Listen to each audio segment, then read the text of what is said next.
G'day battlers, and today the Silph Arena meta for the month of March has been released, and this time we're jumping into the Vortex Cup. So if you're new here, basically first we're going to go over what the Vortex Cup is, then we're going to jump into my infographic, talk about what the best Pokemon are, how they kind of match up in this meta, what you can kind of expect to see once you get onto the battlefield, and then I'm going to finish off by covering some other picks that I don't have on the infographic that you definitely will see in this cup. So first off, what is the Vortex Cup? So this month is going to be similar to the Labyrinth Cup, where there is only a ban list, and otherwise every other Pokemon will be eligible for the cup, which means we're going to have a really wide open meta. We're going to see a lot of Pokemon. So basically it's going to be Great League with bans of Fairy Pokemon, Legendaries, Mega Pokemon, and then also Umbreon, Medicham, Defense Deoxys, Altaria, Sableye, Galarian Sunfisk, Swampert, Scrafty, Wobbuffet, Lickitung, Machamp, Bastiodon, Abomasnow, Skarmory, Vigoroth, Politoed, Sirfetch'd, Obscure, Tropius, and Alolan Marowak are all going to be banned from this cup, and we're actually seeing a lot of the Pokemon there are actually the ones that are big in the Labyrinth Cup. So we can kind of expect that this month is actually going to play out a lot differently than the Labyrinth Cup, which is definitely good to see, and the fact that it is still a really wide open meta means that we should also, similar to the Labyrinth Cup, see a lot of different teams. You should be able to see some different people bringing in different stuff. You know, you might bring in this fighter or this fighter or this fighter. But yeah, with all of that said, we'll be jumping straight into it right after you subscribe, because we will be putting out so much Vortex Cup content on this channel that you will not want to miss out on, including maybe a battle video that might have been released alongside this video. Not sure though. Check the channel, you know, subscribe. There might be some more videos there already that you can go and check out. But yeah, infographic. For the people who screenshot straight away, but here we are in my Vortex Cup Meta Simplified infographic.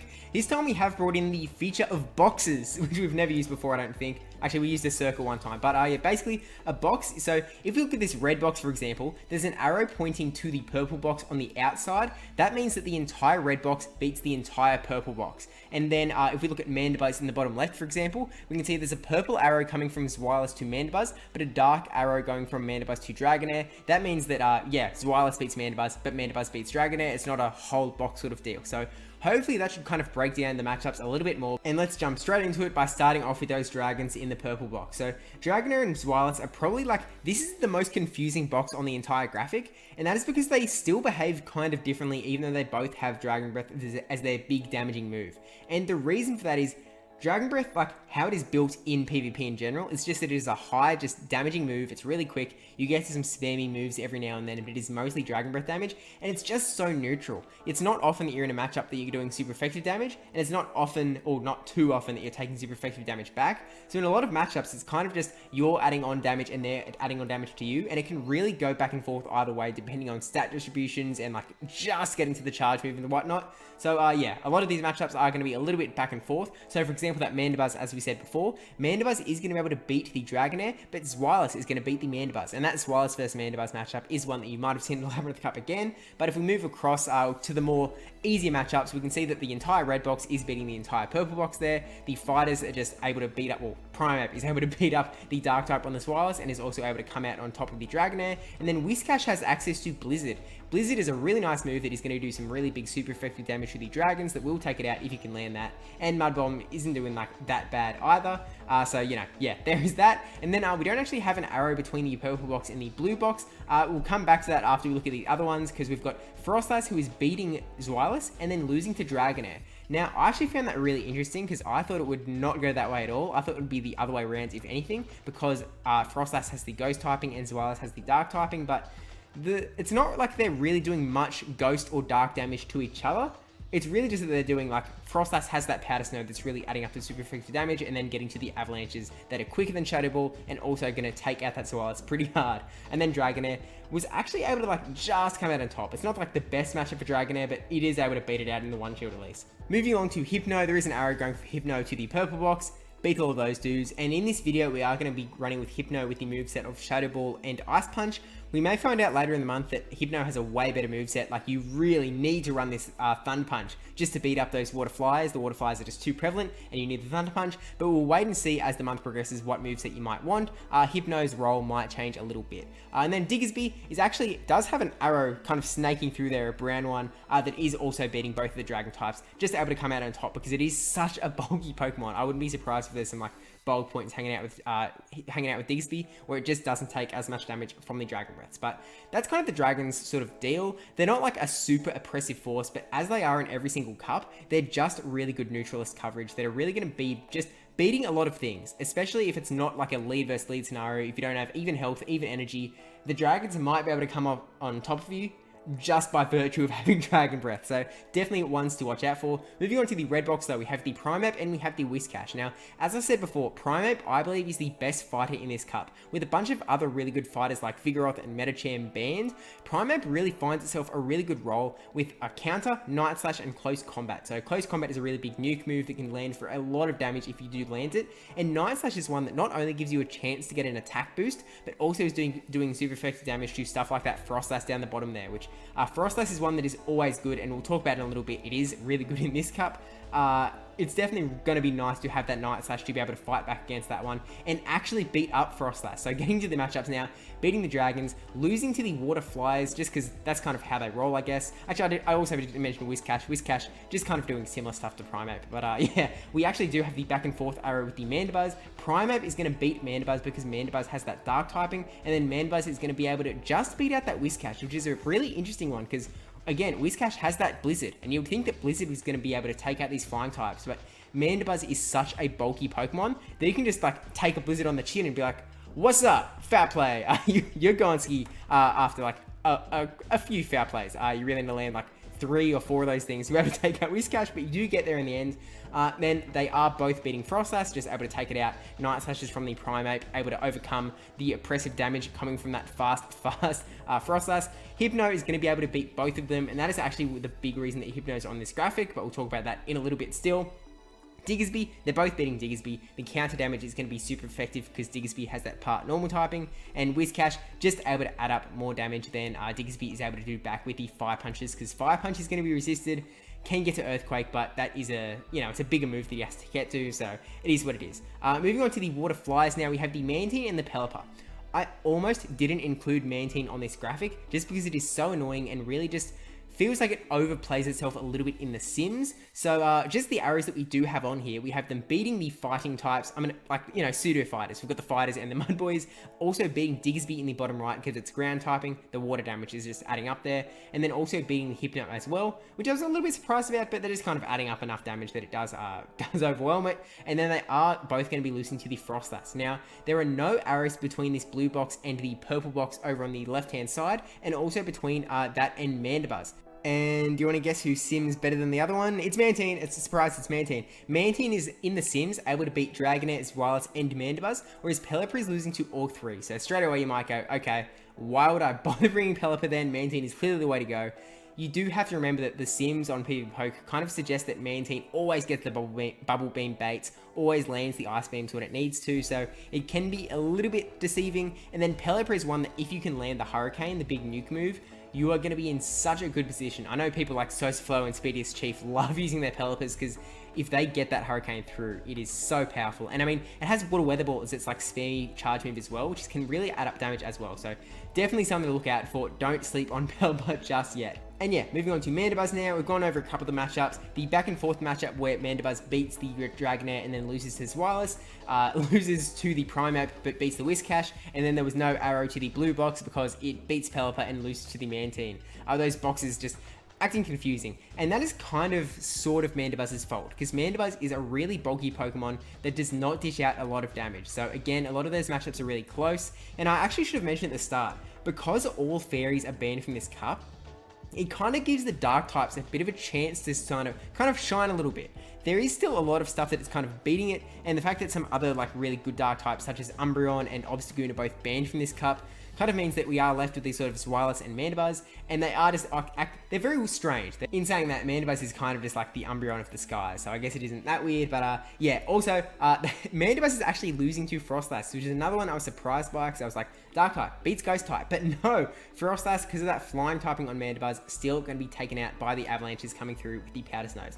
Mandibuzz is going to be beating the Hypno and the Diggersby though, with the arrows that are coming down from the bottom, this direction. I really need to get this like back and forth thing sorted out, but yeah, Mandibuzz, not one to sleep on, and I'm sure people like Mero and P are going to be just sweeping so many teams with that just bulky bird who's basically like your third and your fourth shield. It's just an insane Pokemon. Frostlass though, speaking of insane Pokemons, oh man, Frostlass, look how many arrows we've got coming out here.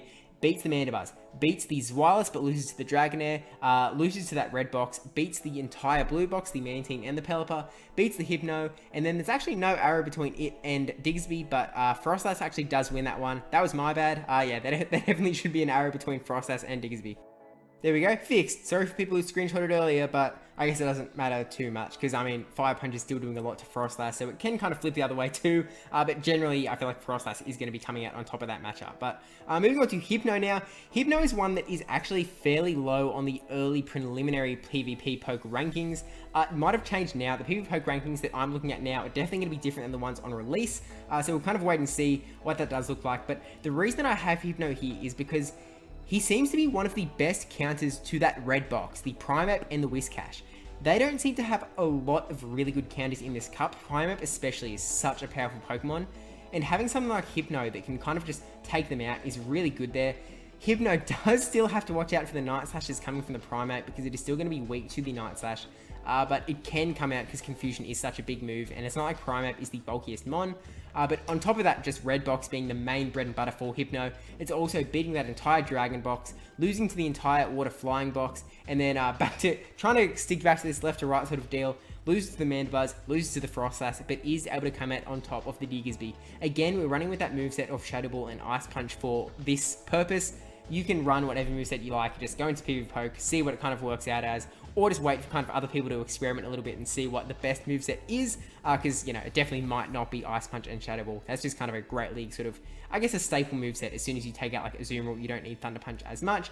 But moving on to the last Pokemon on the graphic, the Diggersby. Again, we're going to talk about some Pokemon that aren't on this graphic in a minute, but Diggersby, we've gone through all the matchups already. Beats the entire Dragon group, loses to the entire Red Box fighting pseudo fighter group, loses to those Water Flying group, loses to Mandibuzz, does lose to the Frostlass generally, loses to the Hypno as well. So you might be kind of going, okay, why did you put Diggersby on this graphic, Steve? What is the deal?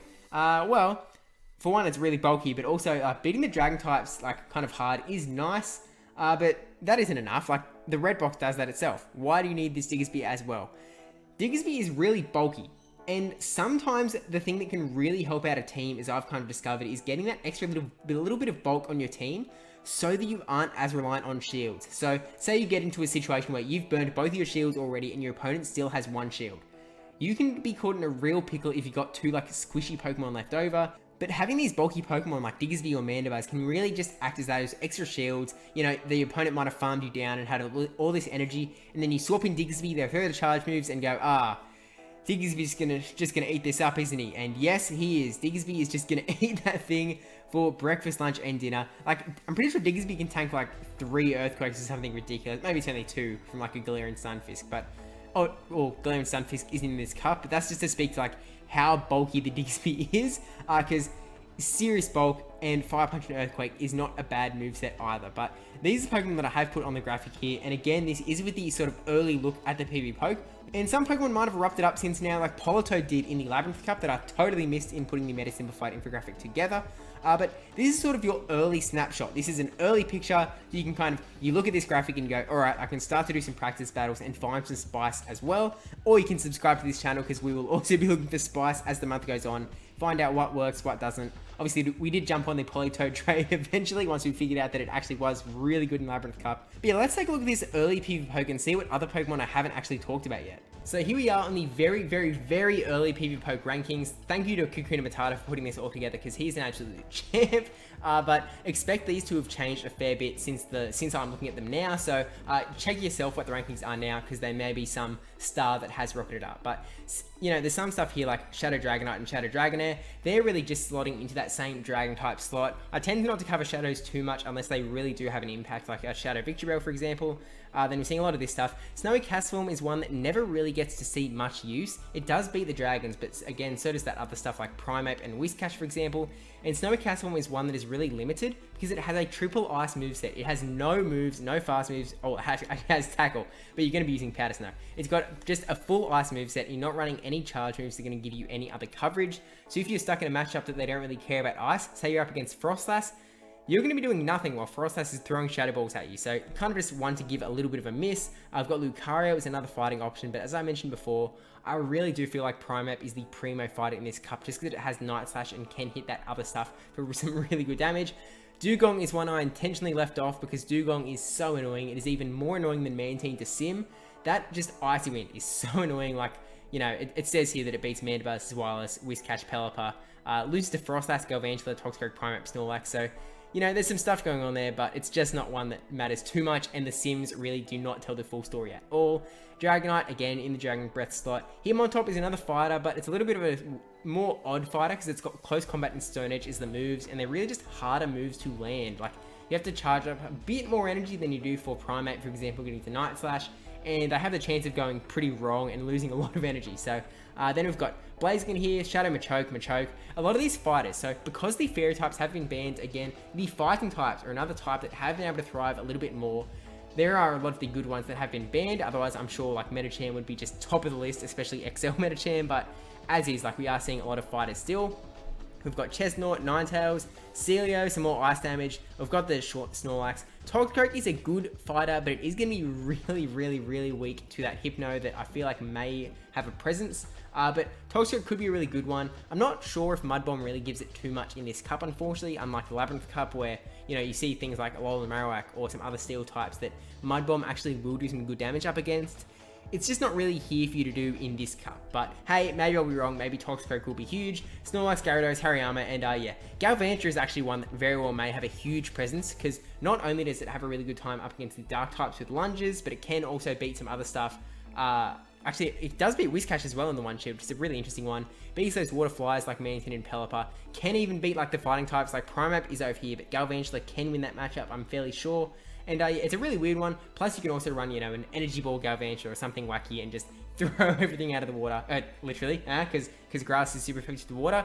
Yeah. But yeah, this has kind of been my Vortex Cup Meta Simplified infographic. We're going to see a lot of new stuff kind of pop up, some new strategies appear over the next few weeks. So definitely stay tuned to this channel. Subscribe if you have not already. And please let me know if there's anything like that I've been totally missing, because I would love to correct myself. I'll leave like a pinned comment if there's something like, you know, Politoed level that I've just absolutely missed. But by the way, I do actually have a link in the description below for a shoutcast like submission form. So if you like, for example, sweep an early Vortex Cup, like a practice cup, just let me know. Fill in the form. I will be keen to shoutcast it in the next coming weeks. Even if you do just an early one in the first couple weeks of the month, I'll be keen to shoutcast it there as well. Especially if you're doing something crazy like Jake does hurdles with his Lugia and Cradilly 6-0 sweep in the Labyrinth Cup. But yeah, thank you for watching. Don't forget to like, comment, subscribe, especially that subscribe one. Thank you to my patrons and supporters over on Twitch as well for being amazing people. And yeah, if there are any more Vortex Cup videos on this channel, they will be linked over there, or 2 of them at least, because you can only have like 4 things on the screen, and there's only really room for 2 plus this is, well, the 2 plus the subscribe thing over there. But yeah, if there are more videos, go check them out there and subscribe for more Vortex Cup coming out through the rest of the month. But yeah, thank you for watching, and I'll see you in the next one.